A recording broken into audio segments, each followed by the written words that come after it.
श्रीगुरुभ्यो नमः।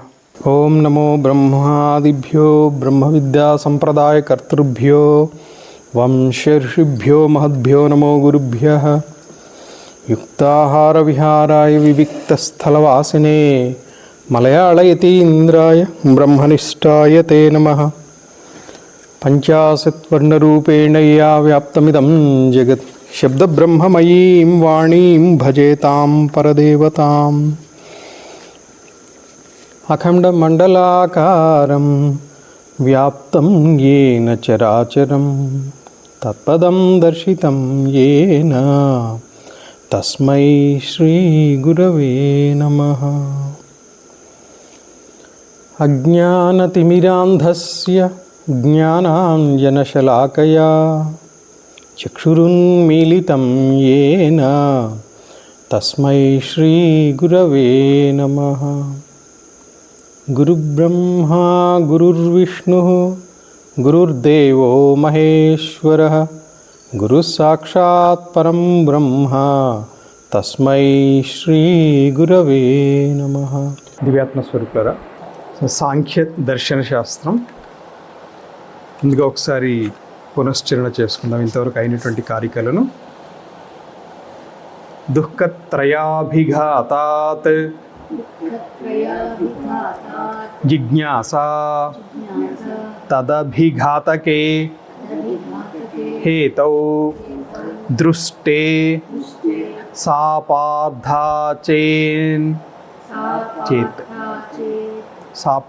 చేత్ న ఏకాంతా అత్యంతో అభావాత్. ఇది మామూలు కలిపి చదివేస్తే దుఃఖత్రయాభిఘాతాత్ జిజ్ఞాసా తదభిఘాతకే హేతౌ దృష్టే సాపార్థ చేన్నైకాంతాత్యం తతో భావాత్.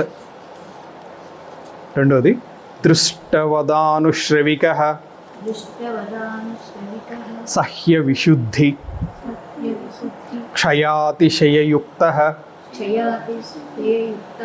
తద్విపరీతః శ్రేయాన్ వ్యక్తావ్యక్తజ్ఞ విజ్ఞానాత్. అంటే వ్యక్తము అవ్యక్తము పురుషుడు, వాటి గురించి నా జ్ఞానం వల్లనే మొదటి కారికలో చెప్పినటువంటి దుఃఖత్రయం యొక్క నివారణ జరుగుతుంది. మూల ప్రకృతిర వికృతి మహదాద్యాః ప్రకృతి వికృతయః సప్త షోడశకస్తు వికారో న ప్రకృతిర్న వికృతిః పురుషః. అంటే పురుషుడు ప్రకృతి కాదు వికృతి కాదు, వీటికి అతీతం. మహదాదులు 7, వాటి వికారాలు 16, వాటిని వికృతి, వికారం అంటే వికృతి అన్నమాట. తర్వాత ప్రమాణములు, 3 ప్రమాణములు. దృష్టమనుమానమాప్తవచనం చ సర్వప్రమాణ సిద్ధత్వాత్ త్రివిధం ప్రమాణమిష్టం ప్రమేయ సిద్ధి ప్రమాణాద్ధి. తర్వాత పంచమ కారిక ప్రతి విషయాధ్యవసాయో దృష్టం త్రివిధమనుమానమాఖ్యాతం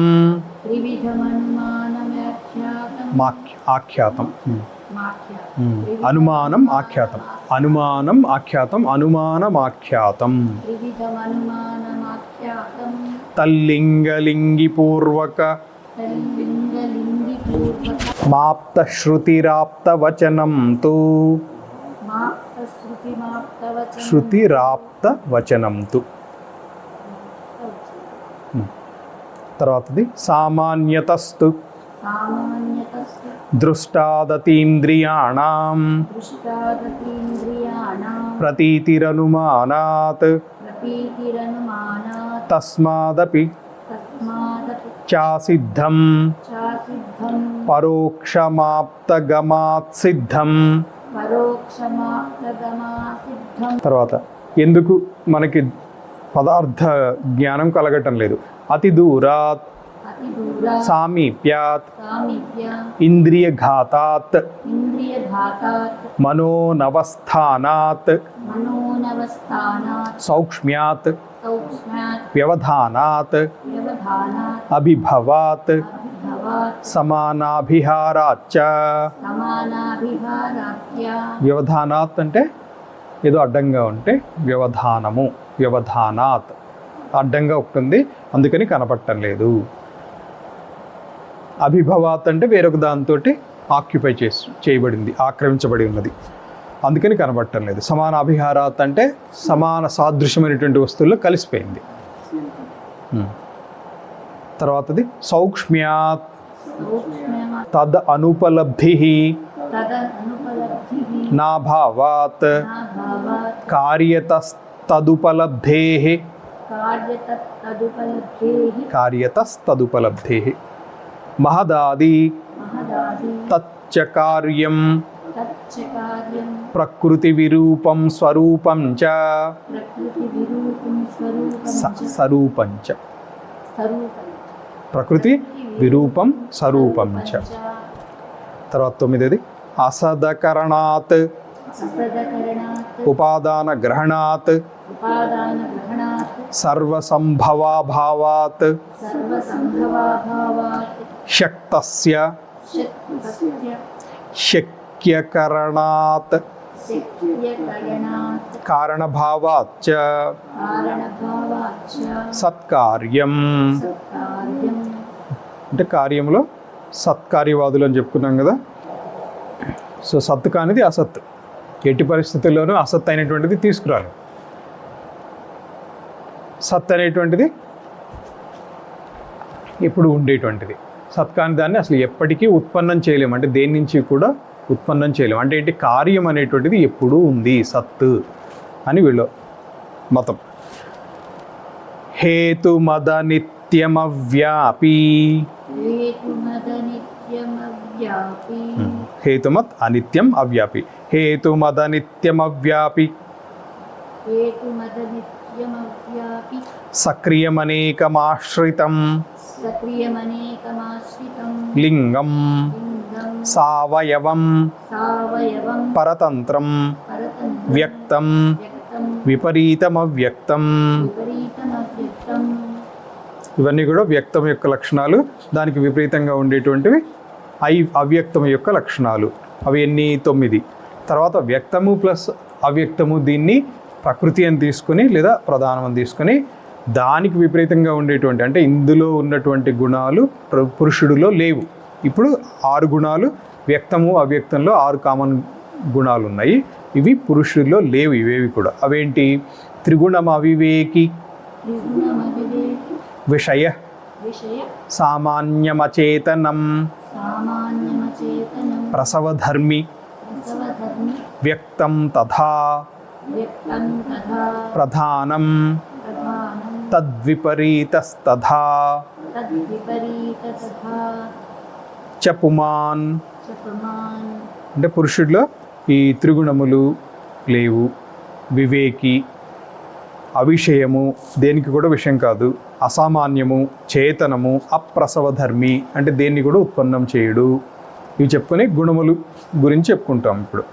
ప్రీత్యప్రీతి విషాదాత్మకాః ప్రీత్య ప్రీతి విషాదాత్మకాః ప్రకాశ ప్రవృత్తి నియమార్థాః ప్రసాద ప్రకాశ ప్రవృత్తి నియమార్థాః ప్రకాశ ప్రవృత్తి నియమార్థాః అన్యోన్యాభిభవాశ్రయ అన్యోన్యాభిభవాశ్రయ జనన మిథున వృత్త జనన మిథున వృత్త యశ్చ గుణాః. యశ్చ గుణాః. తర్వాత ఒక్కొక్క గుణం. సత్వం లఘు సత్వం లఘు ప్రకాశకమిష్ట ప్రకాశకమిష్ట ఉపష్టంభకం ఉపస్తంభకం చలం చరజః చలం జలజః గురువర్ణకమేవ గురువర్ణకమేవ తమః తమ ప్రదీపవచ్చార్ధతో ప్రదీపవచ్చార్థతో వృత్తి. ఉపష్టంభకం అంటే ఉత్తేజకరం, ఇది రజోగుణం యొక్క లక్షణం అన్నమాట. తర్వాత అవివేక్యాదే సిద్ధి అవివేక్యాదే సిద్ధిః త్రైగుణ్యాత్ త్రైగుణ్యాత్ తద్విపర్యయే తద్విపర్యయే భావాత్ భావాత్ కారణగుణాత్మకత్వాత్ కారణగుణాత్మకత్వాత్ కార్యస్యావ్యక్తమపి కార్యస్యావ్యక్తమపి సిద్ధం. సిద్ధం.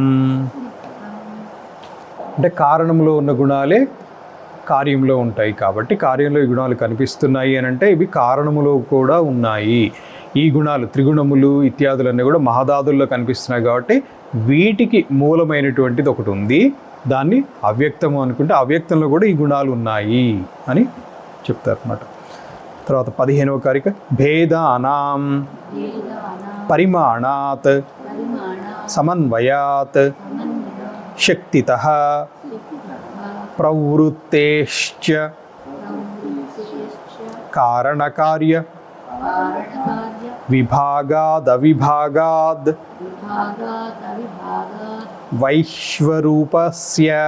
వైశ్వరూపస్య అంటే జగత్తు యొక్క విభాగరహితమైనటువంటి స్థితి చేత కారణం ఒకటి ఉంది అనేటువంటిది నిరూపించడం. అవ్యక్తం అనేటువంటిది ఒకటి ఉంది. అవ్యక్తం అంటే కనపడదు కదా, కనపడింది ఉంది అని ఎలా చెప్పాలి అంటే కార్యాన్ని పట్టుకొని దీన్ని ఎక్స్ట్రాపోలేషన్ అంటారు అనుకుంటా.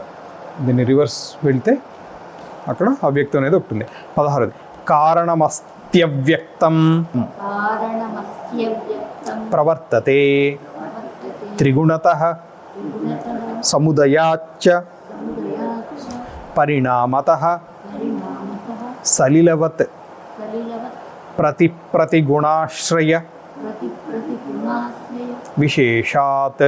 విశేషాత్ తర్వాత 17 సంఘాతపరార్థత్వాద్ సంఘాతపరాతత్వాత్ త్రిగుణాది విపర్యయాత్ త్రిగుణాదివిపర్యయాత్ అధిష్టానాత్ అధిష్టానాత్ పురుషోస్తి పురుషోస్తి భోక్తృభావాత్ భోక్తృభావాత్ కైవల్యార్థం కైవల్యార్థం ప్రవృత్తేశ్చ. ప్రవృత్తేశ్చ తర్వాత 18 జన్మ మరణకరణానాం జన్మ మరణకరణానాం ప్రతినియమాత్ ప్రతినియమాత్ అయుగపత్ అయుగపత్ ప్రవృత్తేశ్చ ప్రవృత్తేశ్చ పురుషబహుత్వం పురుషబహుత్వం సిద్ధం సిద్ధం త్రైగుణ్య విపర్యయాచ్చ. త్రైగుణ్య విపర్యయాశ్చ అంటే అనేకమైనటువంటి ఆత్మలు ఉండటము అనేది సిద్ధించింది అంటారు. ఆత్మ ఒకటా లేకపోతే అనేకమా అనేదానికి అనేకము అనేది సమాధానం అన్నమాట వీళ్ళది. తర్వాత పురుషుని యొక్క స్వభావం తస్మాచ్చ తస్మాచ్చ విపర్యాసాత్ విపర్యాసాత్ సిద్ధం సాక్షిత్వమస్య పురుషస్య కైవల్యం మాధ్యస్థ్యం మాధ్యస్థ్యం ద్రష్టృత్వ దృష్ట్వ మకర్తృభావశ్చ. మకర్తృభావస్య అంటే ద్రష్టృత్వం అకర్తృభావశ్చ అని రెండు. అది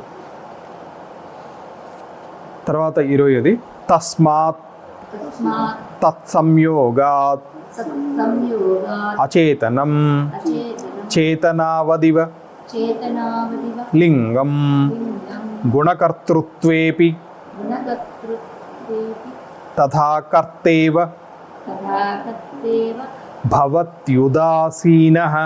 భవదుదాసీనః అంటే పురుషుడు ఉదాసీనంగా ఉంటాడు. తర్వాత 21 పురుషస్య దర్శనార్థం పురుషస్య దర్శనార్థం కైవల్యార్థం కైవల్యార్థం తథా ప్రధానస్య తథా ప్రధానస్య పంగ్వంధవదుభయోరపి పన్వంధపయురో పంగ్వంధవత్ పన్వంధవత్ ఉభయోరపి ఉభయోరపి సంయోగ సంయోగ తత్కృత సర్గ. సత్కృత తర్వాత 22 ప్రకృతే ప్రకృతే మహాంస్తతో మహాంసతో అహంకార అహంకార తస్మాత్ గణశ్చ తస్మాత్ గణస్య షోడశక షోడశకః తస్మాదపి తస్మాదపి షోడశకాత్ షోడశకాత్ పంచభ్యః పంచభ్యః పంచభూతాని. పంచభూతాని. ప్రకృతి నుంచి మహత్ అంటే బుద్ధి నుంచి అహంకారం నుంచి రెండు రకాల సృష్టిలు, ఏకాదశ పంచ జ్ఞానేంద్రియాలు, పంచకర్మేంద్రియాలు, మనస్సు, దీని సాత్విక సృష్టి. తర్వాత పంచతన్మాత్రలు అనేటువంటిది తామసిక సృష్టి. రాజసిక సృష్టి అంటూ బుద్ధికి లేదు, అహంకారానికి కూడా లేదు. ఇది అంతర్లీనంగా ఉంటుంది వీటిని క్రియాశీలం చేయటం కోసం. అంతవరకు చెప్పుకున్నాం మనం ఇది. తర్వాత బుద్ధి యొక్క లక్షణాలు ఇది కూడా చెప్పుకున్నాం కదా. అధ్యవసాయో బుద్ధిర్ధర్మో జ్ఞానం విరాగ ఐశ్వర్యం సాత్వికమేతద్రూపం తామసమస్మాత్ విపర్యస్తం. ధర్మము, జ్ఞానము, వైరాగ్యము. 4ది ఐశ్వర్యం. ఈ 4 సాత్విక బుద్ధి యొక్క ధర్మాలు. వీటికి విపరీతం అంటే అధర్మం, అజ్ఞానం, అవైరాగ్యం లేదా రాగము. అనైశ్వర్యం, రాగముకు ఆపోజిట్ వైరాగ్యం. సో ధర్మము, జ్ఞానము, వైరాగ్యము, ఐశ్వర్యం, ఈ 4 సాత్విక బుద్ధి. అధర్మం, అజ్ఞానం, రాగం, అనైశ్వర్యం, ఈ 4 తామసిక బుద్ధి యొక్క లక్షణాలు. ఐశ్వర్యం అంటే ఏమనుకున్నాము? ఐశ్వర్యం అష్టసిద్ధులు లభించడమే ఐశ్వర్యం. అష్టసిద్ధులు కలిగి ఉండటమే ఐశ్వర్యం. దీనికే నిన్న శ్రీదేవి ఖడ్గమాలు కూడా రిఫర్ చేసుకున్నాం. అణిమాది సిద్ధులు అంటాం కదా, ఆ 8 అష్టసిద్ధులు కలిగి ఉండటమే ఐశ్వర్యము, అవి లేకపోవటమే అనైశ్వర్యం. తర్వాత అహంకారం యొక్క లక్షణం. బుద్ధి నుంచి వచ్చినటువంటిది అహంకారం. బుద్ధి కారణమైతే అహంకారం కార్యం. కారణం నుంచి కార్యం ఉత్పన్నమవుతుంది. ఉత్పాదకం నుంచి ఉత్పన్నం అవుతూ ఉంటుంది. మరి బుద్ధికి కారణం ఏంటి? బుద్ధికి కారణం ప్రకృతికి కారణం. ప్రకృతి నుంచి మహత్ యొక్క పేరే ఇంకొక పేరు బుద్ధి. బుద్ధి అన్న మహత్ అన్న ఒకటే. ఇప్పుడు అహంకార లక్షణాలు. బుద్ధి నుంచి అహంకారం పుడుతుందని చెప్పుకున్నాం కదా. అభిమానో అహంకార తస్మాద్వివిధ ప్రవర్తతే సర్గ ఏకాదశకశ్చ గణః తన్మాత్రః పంచకశ్చైవ. అంటే 2 రకాల సృష్టి ఉంది అనుకున్నాము. అందులో 11 యొక్క సమూహము. జ్ఞానేంద్రియాలు, పంచకర్మేంద్రియాలు, మనస్సు, ఇది ఒక సృష్టి. ఇది సాత్విక అహంకారం యొక్క సృష్టి. తర్వాత తామసిక అహంకారము పంచతన్మాత్రల నుంచి పంచభూతాలు, శబ్ద స్పర్శ రస రూప గంధములు పంచతన్మాత్రలు. వీటి నుంచి వరుసగా ఆకాశము, వాయువు, జలము, తేజస్సు, పృథ్వీ ఆపహ తేజో వాయురాకాశాత్. తేజస్సు అనేది మధ్యలో ఉంటుంది, అంటే అగ్ని అనేది మధ్యలో ఉంటుంటుంది. సో ఆ ద్వివిధ సృష్టి క్రమము అది కూడా చెప్పుకున్నాం 25వ కరిక. సాత్విక ఏకాదశకః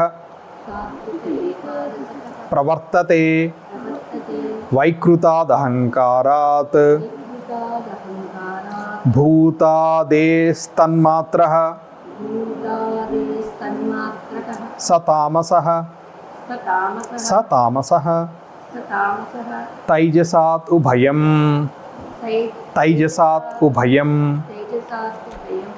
అంటే తైజస అహంకారం అంటే రజోగుణం కలిగినటువంటిది ఏదైతే ఉంటుందో అది ఉభయం, రెండిట్లోనే ఉంటుంది. అది క్రియాశీలత్వాన్ని కలగజేస్తుంది సాత్విక అహంకారానికైనా దీనికైనా. సో అహంకారం యొక్క సృష్టి 2 రకాలు, సాత్విక, తామసిక. సాత్విక సృష్టిలో 11 ఉన్నాయి, తామసిక సృష్టిలో 5 ఉన్నాయి. అహంకారం అనేటువంటిది తైజసము లేదా రజోగుణ రాజసిక సృష్టి అనేటువంటిది మధ్యలో ఉంటుంది. రెండింటిని కూడా ప్రవర్తింప చేయడానికి అంతర్లీనంగా ఉంటుంది తప్ప దానికంటూ ప్రత్యేకంగా లక్షణం అంటూ సృష్టి అంటూ లేదు. ఇప్పుడు ఇంద్రియాలు, వాటి కార్యాలు. బుద్ధీంద్రియాణి చక్షు ఇంద్రియాణి చక్షుః శ్రోత్రఘ్రాణ రసన త్వగాఖ్యాని వాక్యాని వాక్పాణి పాదపాయూపస్థాన్ వాక్పాణి పాదపాయు ఉపస్థాన్ కర్మేంద్రియాణ్యాహుః కర్మేంద్రియాణ్యా కర్మేంద్రియాణి ఆహుహు. ఆహుహు అంటే అంటారు అని చెప్తారు. ఆహుహు సంస్కృతంలో అంటే కర్మేంద్రియాలు అని అనబడతాయి, అంటారు అని. సో కర్మేంద్రియాణి ఆహుహు. జ్ఞానేంద్రియాల యొక్క కార్యం ఇవన్నీ కూడా చెప్పుకున్నాము.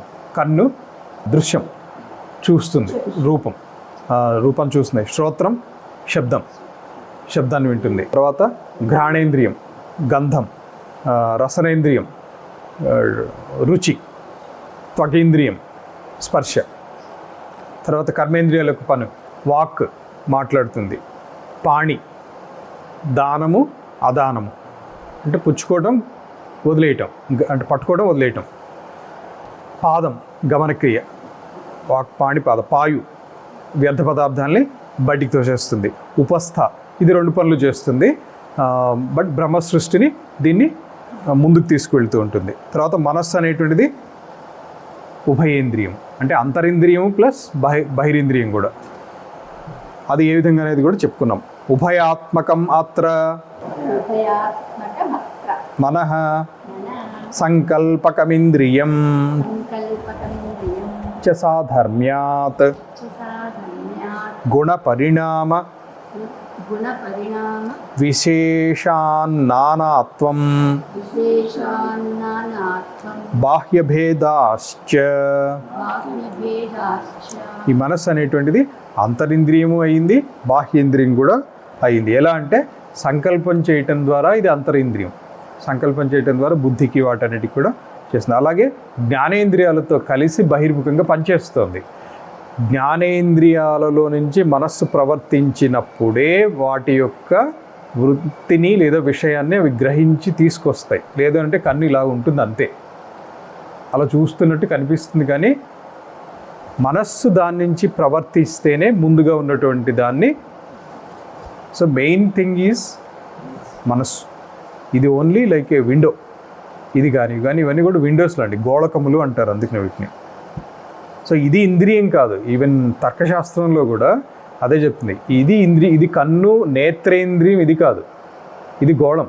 నేత్రేంద్రియం ఏంటంటే నల్లగుడ్డు పై భాగంలో ఉంటుంది, అది యాక్చువల్గా దృశ్యాన్ని గ్రహిస్తుంది. అది నేత్ర ఇంద్రియం. అలాగే ప్రతిదీ. ఘ్రాణేంద్రియం, ఇది ఘ్రాణేంద్రియం కాదు, ఇది ముక్కు అంతే. ముక్కు అనేటువంటిది ఒక చర్మ అవయవం. కానీ దీంట్లో ఉండి ఇంకొకటి గంధాన్ని గ్రహించేటువంటి ఇంద్రియం ఒకటి ఉంది, అది నాసేంద్రియం. సేమ్ వైజ్ రుచి అంటే టేస్ట్, దాన్ని ఏమంటాం మనం, జిహ్వేంద్రియం అంటాం. టేస్ట్ బడ్స్ అంటారు కదా, అలాంటివి. అలాగే ప్రతిదీ కూడా. సో మనస్సు అనేటువంటిది అంతరింద్రియము ప్లస్ బహిరింద్రియము. సో ఇంద్రియాలతో పాటుగా మనస్సు కూడా ఉత్పన్నం అవటం చేత దానికి సాధర్మ్యత అనేటువంటిది వచ్చేసింది. సాధర్మ్యత అంటే అది దేనితోటి కలిసి ఉంటుందో దాని యొక్క లక్షణాలని అందిపుచ్చుకునేటట్టుగా చేస్తుంది. కంటితోటి సాధర్మ్యత చెందిందనుకోండి, దృశ్యాన్ని అదే చెవి వైపుకి వెళ్ళింది. ఇంకొకటి తర్కశాస్త్రంలో ఏం చెప్తుందంటే మనస్సు ఎంత ఉంటుందో తెలుసా? మనస్సు ఎంత ఉంటుంది ఊహించగలరా? ఇప్పుడు కన్ను అంటే ఇంత ఉంది, ముక్కు అంటే ఇంత ఉంది, మనస్సు ఎంత ఉంటుంది? ఇక్కడ ఉంటుంది అని చెప్తారు, ఇక్కడ మనసు అంటారు. అది పాటల్లోకి వెళ్ళకండి, కానీ ఇది శాస్త్రవాక్యమే వినండి. మనస్సు, మీరు ఒక కొండని చూస్తే కొండని యథాతథంగా గుర్తుపెట్టుకోగలదా? కొండంతుందా? మరి కొండంతుందా? లేదు. తర్కశాస్త్రం చెప్తుంది పరమాణు అంత ఉంటుంది అది, కానీ బ్రహ్మాండాన్ని ముడుచుకోగలదు. బ్రహ్మాండం మొత్తం కూడా మనసులో తిరిగిపోతుంది. పడుకున్నారు, నిద్రపోతున్నారు, కల వచ్చింది, ఆ కలలో వేరే లోకానికి వెళ్ళిపోయారు. ఎందుకు? ఒక ఏనుగుల గుంపే వెళ్ళిపోతూ ఉంటుంది కదా. మనస్సుకి సూదిమొన ఇచ్చేంత, సూదిమొన పట్టే అవకాశం ఇస్తే ఏనుగుల సమూహాన్ని లాక్కొచ్చేస్తుంది. సో తర్కశాస్త్రం ప్రకారం మనస్సు యొక్క సైజ్ ఎంత? పరమాణు. అంత అంత సైజు కూడా వాళ్ళు చెప్పారంటే ఇంకా అసలు మనస్సు size can you imagine scientifically? Nobody can imagine. కానీ వాళ్ళు మన జ్ఞానులు మనస్సు అంత పరిమాణంలో ఉంది అని చెప్పారంటే అసలు వాళ్ళని వాళ్ళ అద్భుతమైనటువంటి మేధ ఏమని చెప్పగలం మనం? ఇంకేం చెప్పలేం. ఒక నమస్కారం, శిరస్సు ఉంచి నమస్కారం చేయడం తప్ప ఇంకేం చెప్పలేం వాళ్ళ గురించి. సో ఇప్పుడు ఇంద్రియాలు, వృత్తులు ఇది చెప్పుకున్నామా? 28వది 27 వరకే చెప్పుకున్నాం, 28వది చెప్పుకోవాలి. రూపాదిషు పంచానాం ఆలోచన మాత్రం ఇష్యతే వృత్తి వచన ఆదాన విహరణ ఉత్సర్గ ఆనందాశ్చ పంచానాం. ఇది మొత్తం అది యాక్చువల్గా ఒకటే పదం. వచనాదాన విహరణ ఉత్సర్గానానందాశ్చ పంచానాం విహరణోత్సర్గానందాశ్చ. ఇది పంచానాం.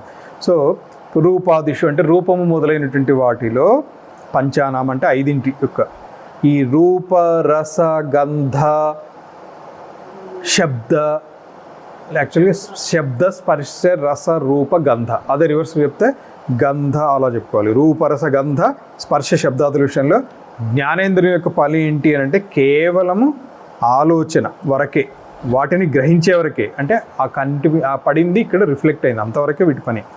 ఇక వాటిని గురించి వచనాదాన విహరణ ఉత్సర్గానందాదులు కర్మేంద్రియముల పని. రూపాదిషు అంటే రూపము ఇలాంటివన్నీ కూడా జ్ఞానేంద్రియముల పనులు. రూపము, రసము, శబ్దస్పర్శ రస రూప గంధములు ఇవి జ్ఞానేంద్రియముల పనులు. మరి కర్మేంద్రియముల పనులు ఏంటి? వచనాదాన విహరణోత్సర్గానందాశ్చ, ఇవి కర్మేంద్రియముల పనులు. సో చక్షురింద్రియం ఏం చేస్తుంది? ఒక రూపాన్ని చూడటం వరకే. మరి శ్రోత్రేంద్రియం శబ్దాన్ని వినటం వరకే. ఘ్రాణేంద్రియం ఘ్రాణము వాసన చూడటం వరకే. రసనేంద్రియం రుచి చూడటం వరకే. త్వగింద్రియం తెలుసుకోవటం, వాటి గురించి చెప్పటం, తీసుకోవటం, వాటి దగ్గరికి వెళ్ళటము ఇత్యాది క్రియల్ని ఏం చేస్తాయి? అక్కడ ఎదురుగుండా లడ్డు ఉందండి, లడ్డు ఉంది అనేటువంటి లడ్డు రూపాన్ని ఇది చెప్తుంది కానీ దాని టేస్ట్ చెప్పలేదు. మరి టేస్ట్ తెలియాలంటే ఏం చేయాలి? వెళ్ళాలి అక్కడికి. వెళ్ళాలి అని అంటే దీని పని, పాదం పని. వెళ్ళిన తర్వాత అది గ్రహించాలి, అది దేని పని? చేతి పని. తీసుకున్న తర్వాత నోట్లో పెట్టడం వరకు దీని పని, అంటే పట్టుకోవటం, నోట్లో వదలటం. ఇది లడ్డు పట్టుకున్న తర్వాత నోట్లోనే వదులుతుంది, అంతేగాని పక్కవాడి చేతిలో వదలదేమో సహజంగా. పట్టుకుంది, తిన్నది, తిన్న తర్వాత నాలుక పని, అప్పుడు నాలుక పని వచ్చింది. ఇది ఇలా తీయగా ఉంది, లేదా తీపి తక్కువ ఉంది ఏదో అంటారు కదా, తీపి సరిపోలేదు, ఎక్కువైంది, తక్కువైంది, ఇవన్నీ కూడా అలా దేని విషయం అది. కానీ వీటి ప్రమేయం లేకుండా, అంటే ఈ కర్మేంద్రియాల ప్రమేయం లేకుండా ఇవి గ్రహించలేవు. ఒక ఘ్రాణేంద్రియం మాత్రం ఇక్కడుండి కూడా గాలివాటుగా ఏదన్నా గంధం వచ్చింది, సుగంధం వచ్చింది, దుర్గంధం వచ్చిందని ఇది గ్రహిస్తుంది అక్కడికి వెళ్లకుండా. అలాగే కన్ను కూడా అక్కడికి వెళ్లకుండానే ఇది గ్రహిస్తుంది, అది ఫలానా ఈ రూపంలో ఉంది, అది లడ్డు, ఇది ఎంత. సో ఇప్పుడు అంతఃకరణం యొక్క వ్యాపారం. సో ఆ విషయాల గురించి చెప్పటము, తీసుకోవటము, వాటి దగ్గరికి వెళ్ళటము ఇత్యాది క్రియల్ని చేసేవి కర్మేంద్రియాలు. అంతఃకరణ వ్యాపారం. అంతఃకరణము వేదాంతంలో అంతఃకరణ చతుష్టయం అని వస్తుంది. ఇప్పుడు సబ్జెక్ట్ వేదాంతం కాదు కాబట్టి ఆ అంతఃకరణ చతుష్టయాన్ని గ్రహించకూడదు. ఇక్కడ సాంఖ్యపరంగా అంతఃకరణం అనేటువంటిది కొంత లిమిటేషన్ ఉంది. చిత్తము అనేటువంటిది సాంఖ్యంలో లేదు. 3 ఉంటాయి ఇక్కడ, మనస్సు, బుద్ధి, అహంకారం 3. కానీ వేదాంతంలోకి వెళ్ళేటప్పటికి ఏంటంటే మనస్సు, బుద్ధి, చిత్తము, అహంకారం, వాటికి డిఫరెంట్ పోర్ట్ఫోలియోస్. అవి దేని పని అది చేస్తుంది. మనస్సు చేసేటువంటి పని మననం, బుద్ధి చేసేటువంటి పని నిశ్చయించడం, నిశ్చయాత్మక జ్ఞానం, చిత్తం చేసేటువంటి పని చింతన, అహంకారం చేసేటువంటి పని కర్తృత్వ అభిమానం. అది వేదాంత పరిభాష. అక్కడ వేదాంతంలోకి వెళ్తే దాన్ని అంతఃకరణ చతుష్టయము అంటారు అందుకనే. కానీ ఇక్కడ మాత్రం ఏమంటారు అనేటువంటిది సాంఖ్యులు ఈ కారిక ద్వారా మనం తెలుసుకుందాం. మనస్సు, బుద్ధి, అహంకారము 3 విధాలుగా చెప్పబడింది అంతఃకరణం. ఈ మూడింటి వ్యాపారము ఏంటి అనేది ఇప్పుడు చెప్తారు. స్వాలక్షణ్యం వృత్తి స్త్రయస్య సైషా భవత్య సామాన్య భవతి ప్లస్ అసామాన్య భవత్య సామాన్య సామాన్యకరణ వృత్తి ప్రాణాద్యా వాయవః పంచ. అంటే ప్రాణాదులు 5 ఉన్నాయి, పంచవాయువులు. మనస్సు, బుద్ధి, అహంకార లక్షణాలు దేనికవే ప్రత్యేకం, దేని పోర్ట్ఫోలియో దాందే, దేని డిపార్ట్మెంట్ దాందే. అదే స్వలక్షణం. ఉదాహరణకి కన్నుంది, కన్నుకి ఏ విధంగా అయితే రూపాన్ని గ్రహించడం వరకే దాని లక్షణం అనుకున్నాము, అలాగే మనస్సుకి ఒక లక్షణం ఉంది, దాన్ని స్వలక్షణం అంటే స్వలక్షణం, దాని యొక్క లక్షణం. అలాగే బుద్ధి యొక్క లక్షణం వేరే ఉంటుంది. ఉదాహరణకి బుద్ధి గురించి చెప్పాలంటే అధ్యవసాయో బుద్ధి అని అంటారు. అంటే ఏంటంటే అది దాని యొక్క స్వభావం. అలాగే మనసు యొక్క లక్షణం చెప్పుకున్నాం ఆల్రెడీ ఒకసారి, సంకల్పం చేయటం మనస్సు యొక్క లక్షణం, సంకల్పం మనస్సు లక్షణం. మరి అధ్యవసాయో బుద్ధి అంటే దాన్ని కూడా వివరిస్తారు. అలాగే అహంకారం కూడా లక్షణం చెప్పుకున్నాం, అభిమానం, అభిమానమే అహంకారం యొక్క లక్షణం. ఈ లక్షణాలే అవి చేసే పనులు. అంటే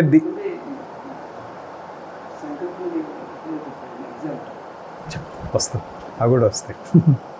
ఎగ్జాంపుల్ అక్కర్లే, సంకల్పాలు నిరంతరం జరుగుతూనే ఉంటాయి. కొంచెం ఆలోచన చేస్తే ఓహో ఇదే సంకల్పం అనేది మీకే తెలిసిపోతుంది. హవెవర్ ఎక్స్ప్లెయిన్ కూడా చేద్దాం. అభిమానం అహంకారం యొక్క లక్షణాలు, ఈ లక్షణాలే అవి చేసే పనులు. బుద్ధి ఏం చేస్తుంది? నిశ్చయాత్మక జ్ఞానం బుద్ధి అని చెప్పుకున్నాం, అంటే నిశ్చయిస్తుంది ఇది అవును కాదు ఇలాంటివి. మనస్సు సంకల్పిస్తుంది. అహంకారం ఏముంటుంది? నేను అనేటువంటిది చెప్తుంది, భావిస్తుంది, నేను అని భావిస్తుంది. అంటే నేను చేశాను, నేను తిన్నాను, నేను చెప్పాను, నేను విన్నాను, ఇవన్నీ. ఈ విధంగా 3 ఇంద్రియముల యొక్క, అంటే ఈ మూడింటిని డిఫరెంట్ అంతఃఇంద్రియాల కింద సూచిస్తారు. ఈ మూడింటిని కలిపి ఏమన్నారు? అంతఃకరణము అన్నారు. అంతఃకరణము. కరణం అంటే ఏంటి? కరణము అంటే పనిముట్టు, ఇన్స్ట్రుమెంట్, పనిముట్టు, ఇన్స్ట్రుమెంట్. అంతఃకరణం అంటే లోపల ఉండి చేసేటువంటిది. మరి ఇప్పుడు బయట ఉండి చేసేటువంటి బహిఃకరణాలు. కారణము వేరు, కరణము వేరు. కరణం అంటే ఇన్స్ట్రుమెంట్, కారణం అంటేనేమో కాజ్, అంటే దేన్నైనా ఉత్పన్నం చేసేటువంటిది. ఉత్పన్నమైనటువంటిది కార్యము, ఉత్పన్నమైనటువంటిది కార్యం. కారణం నుంచి కార్యం ఉత్పన్నమైంది. కరణం అనేటువంటిది పరికరం, పని చేయడానికి ఉపయోగించేటువంటి ఇన్స్ట్రుమెంట్. సో ఈ 3 ఇంద్రియాల వ్యాపారం దేనికదే విలక్షణం. 3 ఇంద్రియముల యొక్క వ్యాపారం దేనికదే విలక్షణం. అలాగే ప్రాణములు 5 ఉన్నాయి. అవేంటి? 5 ప్రాణాలు, వాటికి ఉపప్రాణాలు కూడా ఉంటాయి. ప్రాణ, అపాన, వ్యాన, ఉదాన, సమాన. ఈ 5 ముఖ్య ప్రాణాలు. ఈ 5టికి మళ్ళీ ఉపప్రాణాలు ఉన్నాయి. నాగ, కూర్మ, కృకుర, దేవదత్త, ధనంజయ. పంచమహాప్రాణాలు, పంచ ఉపప్రాణాలు. దేని పని అది. ఆవలింత వచ్చింది, అదొక ఉపప్రాణం. కన్ను రెప్ప పడుతోంది, అదొక ఉపప్రాణం. అలాగే ఇక్కడి నుంచి ఇక్కడికి ఒక నాడి ఉంటుంది, దాని ద్వారా శబ్దగ్రహణం. అపానం వస్తుంది. అపానం అంటేనేమో కిందికి వచ్చేది, ప్రాణం అంటేనేమో పైకి వచ్చేటువంటిది. వ్యానం, నాభిదేశే స్థిత వ్యానం. తిన్నటువంటి అన్నంలో ఉండేటువంటి రసాన్ని శరీరం అంతా కూడా వ్యాపింపచేసేటువంటిది ఒక ప్రాణం. ఇలా 5 ప్రాణాలు, 5 ఉపప్రాణాలు. సో ప్రాణవాయువు అనేటువంటిది, ప్రాణం అనేటువంటిది హృదయంలో ఉంటుంది. అపానం అనేటువంటిది కింది భాగంలో, గుదంలో ఉంటుంది. వాటి స్థానాలు వేరుగా ఉన్నప్పటికీ వాయు ప్రసారం అనేటువంటిది శరీరం అంతా జరుగుతూ ఉంటుంది. అది సమానం అనేటువంటిది ఒక వాయువు ఉంటుంది. అంటే ఏ పంచవాయువుల వ్యాపారం, ఏవైతే పంచవాయువులు ఉన్నాయో దేని వ్యాపారము ఇంద్రియాలన్నిటికీ సంబంధించి ఉంటుంది. అంటే 5 కలిస్తే అన్ని ఇంద్రియాలకి సరిపడే వ్యాపారం జరుగుతుంది. సో తర్వాత కారికలో అంతఃకరణము, జ్ఞానేంద్రియము, కర్మేంద్రియ వ్యాపారం ఎలా జరుగుతుందో చెప్తారు తర్వాతది. సో ఇప్పటికీ అంతఃకరణము, జ్ఞానేంద్రియాలు, కర్మేంద్రియాలు వ్యాపారం జరగాలి అని అంటే వ్యాపారం అంటే యాక్టివిటీ. ఆ యాక్టివిటీ జరగాలి అని అంటే ముఖ్యమైనటువంటిది ఏంటి? బుద్ధి కలిగి వాయువు, పంచవాయువులు ఉండాలి కదా. పంచవాయువులు ఉంటేనే ఏ ఇంద్రియం ఆ వ్యాపారం సరిగ్గా చేసేటట్టుగా అవి ఉపయోగపడతాయి. సో తర్వాత 30వ కారిక, వాటి వ్యాపారం ఎలా జరుగుతుంది ఇప్పుడు చెప్పబోతున్నాడు యాక్చువల్గా. కానీ ఇంతకుముందు కారికలో ఏం చెప్పారు? మనస్సు, బుద్ధి, అహంకారం లక్షణాలు చెప్పారు, పంచ ప్రాణాలు ఉన్నాయని చెప్పారు. పంచవాయువుల వ్యాపారం అన్ని ఇంద్రియాలకు వర్తిస్తుంది అంటే విస్తరిస్తుందని గ్రహించాలి ఇక్కడ. యాక్చువల్గా ఒక్కొక్క వాయువు ఒక్కొక్క స్థానంలో ఉన్నది ఒకటే వాయువు, కానీ ఆ చేసేటువంటి స్థానాన్ని బట్టి దానికి ఒక పేరు వచ్చింది. ఇప్పుడు పైకి వెళ్ళేటువంటిది ప్రాణము, పైకి వచ్చేటువంటిది ప్రాణం. హృది ప్రాణే అని అంటారు. ఇది తర్వాత వస్తుంది. హృది ప్రాణే అపానే, అపానమైనటువంటిది కిందికి. ఈ అపాన వాయువుతోటి అలాగే జృంభణం, తేంపులు రావడానికి ఒక ఉపవాయువు ఉంది. ఏది? నాగ, కూర్మ, కురుకుర, దేవదత్త, ధనంజయ వాయువుల్లోనే ఒకటి. యుగపత్ చతుష్టయస్య, యుగపత్ చతుష్టయస్య, యుగపత్ చతుష్టయస్య తు, యుగపత్ చతుష్టయస్య తు వృత్తి క్రమశ్చ క్రమశస్య తస్య నిర్దిష్ట తస్య నిర్దిష్ట దృష్టే దృష్టి తథాప్యదృష్టే దృష్టి త్రయస్య త్రయస్య తత్పూర్వికా వృత్తి, తత్పూర్వికా వృత్తి. అంటే బాహ్యమైనటువంటి పదార్థముల గ్రహణంలో మనస్సు, బుద్ధి, అహంకారము మరియు ఆ పదార్థ గ్రహణ సమర్థమైనటువంటి ఇంద్రియం. ఇప్పుడు రూపం ఉంది. రూపము ఫస్ట్ లెవెల్ ఆఫ్ ఎంట్రీ ఏది? రూపానికి, బయట ఉన్నటువంటి రూపానికి ఫస్ట్ లెవెల్ ఆఫ్ ఎంట్రీ ఏంటి? ఇదే, ఈ గోళకం, ఆ ఇంద్రియం. ఈ 4 ఒకేసారి ప్రవర్తిస్తాయి. 4 ఒకేసారి ప్రవర్తిస్తేనే దాని గురించి మనకి పదార్థ జ్ఞానం కలుగుతుంది. ఎలాగో చెప్తాను. ఇది ఎదురుగుండా ఒక వస్తువు ఉంది. ఫస్ట్ యాక్టివిటీ ఎవరిది? కన్ను. అదేం చూసింది, కానీ ఇది ఏంటి అనేది అది నిర్ణయించదు, చూసింది అంతే. మనస్సు గ్రహించింది. బుద్ధి ఏం చేసింది? నిశ్చయించింది. అహంకారం ఏం చేసింది?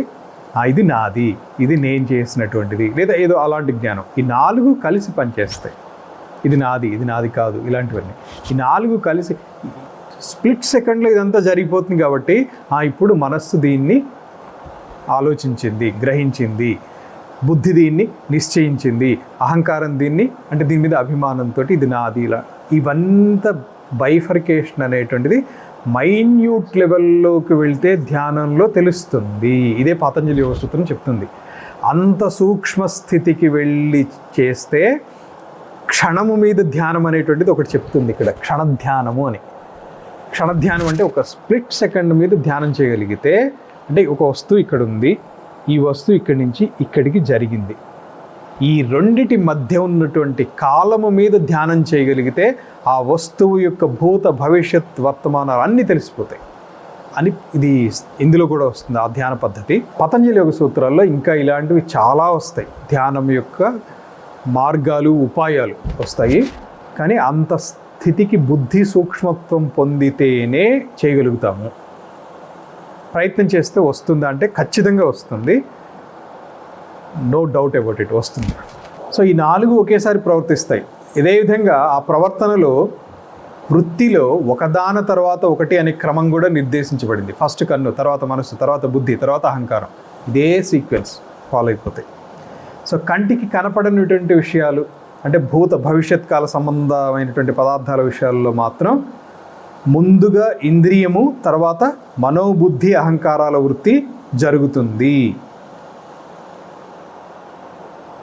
సో ఆయా పదార్థాల గ్రహణ సామర్థ్యం అంటే దేనిది అదే గ్రహిస్తుంది. ఇందాక చెప్పుకున్నాం ఆల్రెడీ. అంటే శబ్దాన్ని కన్ను గ్రహించలేదు, రూపాన్ని నోరు గ్రహించలేదు, ఇలా. సో దీని గురించి ఇంక వివరణ అక్కర్లేదు. సో ఇది ఒక రూపం గురించి ఒక ఎగ్జాంపుల్ చెప్పుకున్నాము. అదేవిధంగా శబ్దము, స్పర్శ, రసము, వాటన్నిటి కూడా అదే సీక్వెన్స్లో ఆ ఇంద్రియము ప్లస్ మనోబుద్ధి అహంకారాలు. ఇంకొక ఎగ్జాంపుల్ కూడా చెప్తున్నారు. ఎలా ఒక వ్యక్తి దూరంగా ఉన్నప్పుడు కొంచెం దూరం నుంచి ఒకళ్ళు వెళ్తుంటే నిలబడి ఉన్నారు, చూసాం. అది మనిషా చెట్టా ఫస్టే తెలియదు. అది చూసిన వెంటనే కంటికి తెలియదు, మనస్సుకు కూడా తెలియదు. అది మనస్సు కూడా కొంచెంసేపు అది చీకట్లో చూసామనుకోండి, దొంగ అనేటువంటి భ్రాంతి కలిగింది. దొంగ లేకపోతే కొట్టేసినటువంటి చెట్టు కొట్టేసి ఉంచామనుకోండి, ఆ సైజు చిన్న అదర్ సైజ్ హైట్ది చెట్టు ఉంటే స్థాణువు అంటాం దాన్ని. అది దూరానికి చూస్తే ఒక మనిషి నిలబడ్డట్టే కనిపిస్తుంది. ఊర్లలో అయితే ఇలాంటివి చూసి చాలా అలా నిలబడిపోయి చూస్తుంటారు. ఎప్పుడో చూడగా పక్క వాళ్ళు కూడా వచ్చి ఏంటి అలా చూస్తున్నారు అంటే, అక్కడ ఎవడో నిలబడ్డట్టున్నాడే అని చూస్తుంటారు. వీడిని చూసి వాడు నిలబడతాడు. అలా ఇద్దరు ముగ్గురు అయిన తర్వాత అటు నుంచి ఎవడో వస్తూ ఉంటాడు. ఎవరు అబ్బాయి అక్కడ ఎవడో నిలబడి ఉన్నట్టున్నాడు, ఎవడు లేడండి అది చెట్టు కదండి అనేది చెప్తాడు. చెట్టు కదా, చెట్టు అటురా పద అయిపోయి అంటే అంతవరకు అలా నిలబడి చూస్తుండేవాడు. మా చిన్నప్పుడు గుర్తులాంటివి లైట్స్ ఉండేవి కదా, స్ట్రీట్ లైట్స్ కూడా అన్ని చోట్ల ఉండేవి కాదు, ఉన్న పవర్ కట్స్ చాలా ఎక్కువ. సో ఇత్యాది అన్నీ చూడండి. సో ఇప్పుడు ఏమైంది, కన్ను చూసింది కానీ అది కన్ను చెప్పట్లేదు, అది మనిషా లేకపోతే చెట్ట అనేది చెప్పలేదు. మనసులో ఇప్పుడు ఏమైంది, మనిషా చెట్ట డౌట్ వచ్చింది కదా, డౌట్ వచ్చింది. ఈ డౌట్ రావటమే సంకల్పం అండి. ఇదే సంకల్పం అంటే మీ ప్రశ్నకు ఆన్సర్. సో బుద్ధి ఏం చేస్తుంది, ప్రయత్నం చేస్తుంది. ఇది మనిషా చెట్ట, ఏదో కొన్ని లక్షణాలను బట్టి ప్రయత్నం చేస్తుంది. కదిలేడు అంటే స్థాణువు అయితే కదలదు కదా, అంటే స్థాణువు అంటే చెట్టుని కొట్టేసినటువంటి భాగం ఏమంటారు, కాండమో ఏదో అంటారు దాన్ని, స్థాణువు. అది కదలిక వచ్చింది అని అంటే ఇదే మనిషిలాగానే ఉన్నాడు అని అంటారు. బుద్ధి అప్పుడు వస్తువు యొక్క స్వరూపాన్ని నిశ్చయిస్తుంది. అహంకారం ఏం చేస్తుంది, నేను దీన్ని తెలుసుకున్నాను అని. అప్పుడు అమ్మయ్య ఇప్పుడు నాకు దాని గురించి తెలిసింది అని ఇప్పుడు నిశ్చింత ఏర్పడుతుంది అనమాట. ఈ భావాన్ని కలిగించేటువంటిది అహంకారం. ఇది బయటికి కనిపించేటువంటి విషయంలో జరిగే వ్యాపారం. మరి కనపడినటువంటి ఏంటి, భూతకాలంలో చూసినటువంటివి లేదా భవిష్యత్ కాలంలో జరగచ్చు అనేటువంటిది ఊహించుకోవటంలో ఏవైతే ఉంటాయో, భూత భవిష్యత్ కాలాలకు సంబంధించిన పదార్థాల విషయంలో ఈ వృత్తి ఎలా ఉంటుంది అని అంటే, భూతకాలంలో చూసినటువంటి దాని గురించే ఆలోచన వస్తుంది మనకి.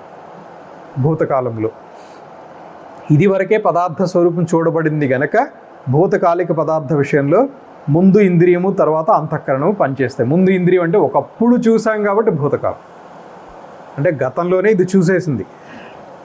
వర్తమాన కాలంలో ఏం జరుగుతుంది ఏం చెప్పారు, 4 ఒకేసారి పనిచేస్తుందని చెప్పారు. కానీ భూత భవిష్యత్ కాలాలకు సంబంధించి ఏం జరుగుతుంది, ఈ ఇంద్రియము ప్లస్ ఈ డిపార్ట్మెంట్, ఈ కంపార్ట్మెంట్ ఆఫ్ మనస్సు బుద్ధి అహంకారం ఏదైతే ఉన్నాయో విడిగా పనిచేస్తున్నాయి. భూతకాలానికి సంబంధించిందంటే ఏంటి, మీరు చిన్నప్పుడు మీ మిత్రుడిని ఎవరినో చూశారు, వాడు స్మృతిలో మెదిలాడు, వీడు వాడు అని వచ్చింది. నిజానికి ఇప్పుడు వాడు కంటి ముందు లేడు. భూతకాలంలో చూసినటువంటి దాని యొక్క భావన మాత్రమే. అంటే ఇప్పుడు ఫస్ట్ యాక్టివిటీ దేనిదైంది, కన్ను ఒక 30 ఏళ్ళో 40 ఏళ్ళో 50 ఏళ్ళో క్రితం జరిగినటువంటిది. దాన్ని ఇప్పుడు మనసు ఏం చేసింది, పట్టుకొచ్చింది, ఆ రూపం పట్టుకొచ్చింది. పట్టుకొస్తే వీడు ఆ రోజు నన్ను కొట్టాడు, వాడు ఇప్పుడు ఎదురుగుండా ఉన్నాడా, లేడు. కానీ మనస్సు ఒక యాక్టివిటీ పట్టుకొచ్చింది, దాని మీద ఆలోచన చేస్తుంది. బుద్ధి దాన్ని లిస్ట్ చేస్తుంది, అవును వీడే వాడు కొట్టాడు వాడి పేరు ఇదే. అహంకారం నన్నే కొట్టాడు లేదా నేనే కొట్టాను, ఇలాంటివి. సో ఈ విషయాలన్నీ చూస్తుంటే ఏమనిపిస్తుంది, ఆ కాలంలోనే మన జ్ఞానులకి ఎంత సశాస్త్రీయమైనటువంటి ఆలోచన విధానం ఉంది. అంటే అసలు ఫస్ట్ ఏది పనిచేస్తుంది, ఎలాంటి యాక్టివిటీ బయట కనిపించే దాని గురించి అంటే ఆ కన్ను చూసిందండి అని అందరు చెప్తారు సామాన్యం. కానీ మనస్సు అనేది ఒకటి ఉంది, దానికి యాక్టివిటీ ఉంది, దాని తర్వాత బుద్ధి పనిచేస్తుంది, దాని యాక్టివిటీ ఇది డిటర్మిన్ చేస్తుంది, డిసైడ్ చేస్తుంది. దాని తర్వాత అహంకారం అనేటువంటిది ఒకటి ఉంటుంది, దాని యాక్టివిటీ ఏంటంటే అనేటువంటి ఒక ఆలోచన, అది నేను అనేటువంటి భావన కలుగజేస్తుంది. ఇంత మైన్యూట్ లెవెల్కి చేయాలంటే ఎంత ధ్యానం చేస్తుంటే, వాళ్ళ మనస్సు ఎంత వికసించి ఉంటే, బుద్ధి ఎంత వికసించి ఉంటే ఈ స్థితి వస్తుంది చూసుకోండి. సో సాంఖ్య దర్శనంలో శాస్త్రీయమైనటువంటి విజ్ఞానం ఉంది అనేటువంటిది, అది ఉంది కాదు అసలు ఎంత ఉంది అనేటువంటిది ఇప్పుడు మనము ఈ మాటలు లేవు, అద్భుతం, ఆశ్చర్యం. మనం ఒక దృశ్యాన్ని చూడటంలో, శబ్దాన్ని వినటంలో ఇంద్రియాలకు గల ప్రాధాన్యము, పనిచేసే తీరు, ఇవన్నీ కూడా సాంఖ్య దర్శనం చెప్తోంది. అవి ఎలా పనిచేస్తున్నాయి, ఎంతవరకు దాని లిమిటేషన్ అన్నీ కూడా చెప్పింది. సో ఒక ఇంద్రియానికి విషయమైనటువంటి దాన్ని మరొక ఇంద్రియం గ్రహించలేదు, ఇది కూడా ఆ కాలంలోనే ఐడెంటిఫై చేశారు.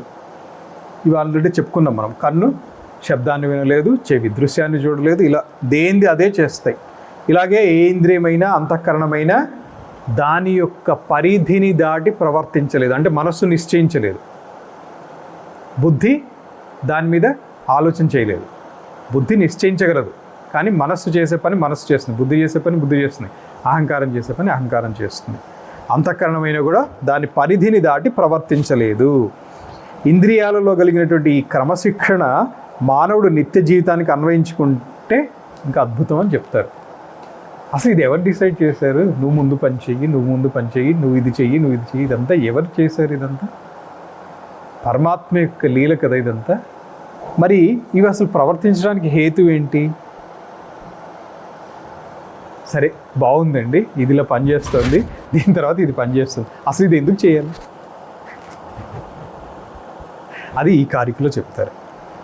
ఇంద్రియాలు వాటి వ్యాపారం తెలిసిపోయింది కదా. ఇప్పుడు ఇంద్రియాలు వాటి వ్యాపారం తెలిసిపోయింది, అంటే కంటికి దృశ్యము ఇవన్నీ తెలిసిపోయినాయి.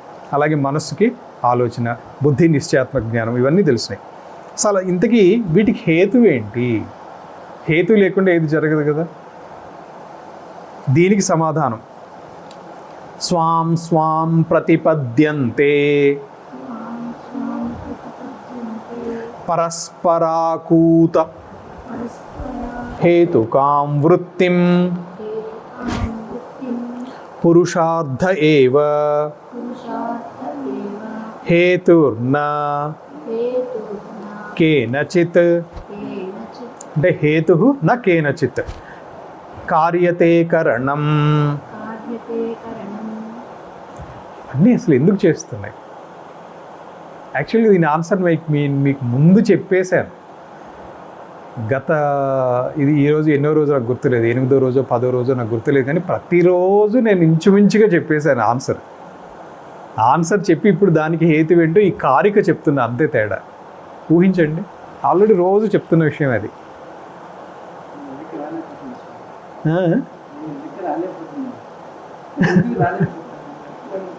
రోజు చెప్పాను, చాలా సింపుల్గా అర్థమయ్యేటువంటిది ఒక మంచి ఉదాహరణతో కూడా చెప్పాను.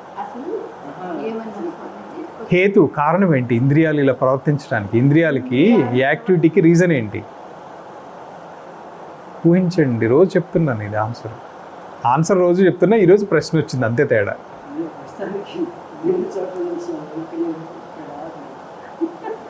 ఊహించండి, పర్వాలేదు.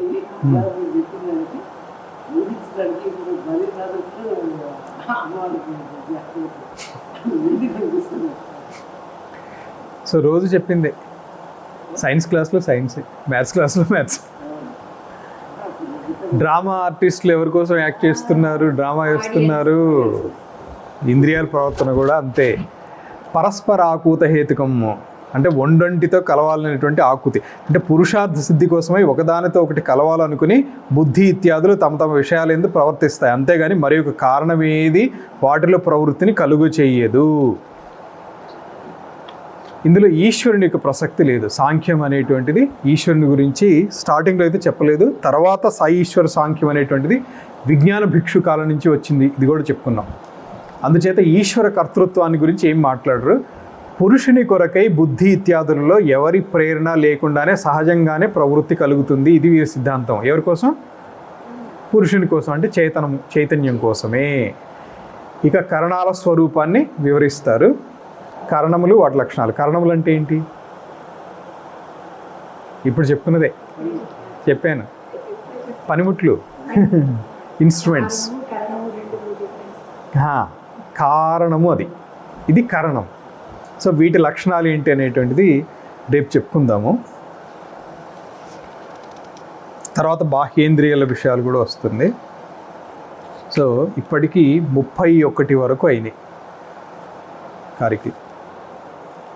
ముందు వెళ్తుంటే కొంచెం స్పీడ్ అవుతుంది కానీ రోజు ఒకసారి ఈ కారికల్ని పునశ్చరణ చేయడానికి ఎక్కువ టైం పడుతూ ఉంటుంది. అప్పుడు ఇక్కడికి ఆపేద్దాం.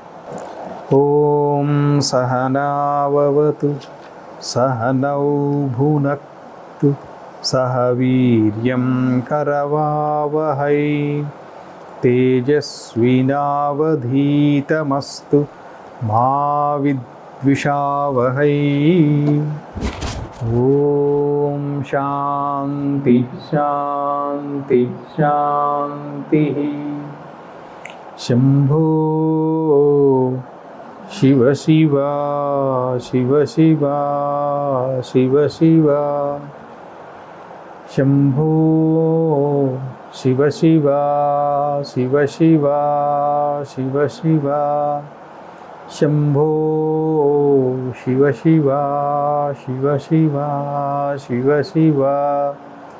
నారాయణ నారాయణ నారాయణ. హరి ఓం తత్సత్. సర్వం సచ్చిదానంద పరబ్రహ్మార్పణమస్తు. ఓం తత్సత్. ఏమో డౌట్ ఏదో అడుగుతున్నారు, గుర్తొచ్చిందా? అహంకారం డౌట్ ఏదో అడుగుతున్నారు. ఇందాక వాడుక భాషలో ఇది అంటే అభిమానం, అభిమానము అహంకారము అనే రెండు పదాలు చెప్పారు. అభిమానం ఉన్న చోట అహంకారం ఉంటుంది అని చెప్పారు. అది అర్థం కాదు. అభిమానం లేకుండా అహంకారం లేదు.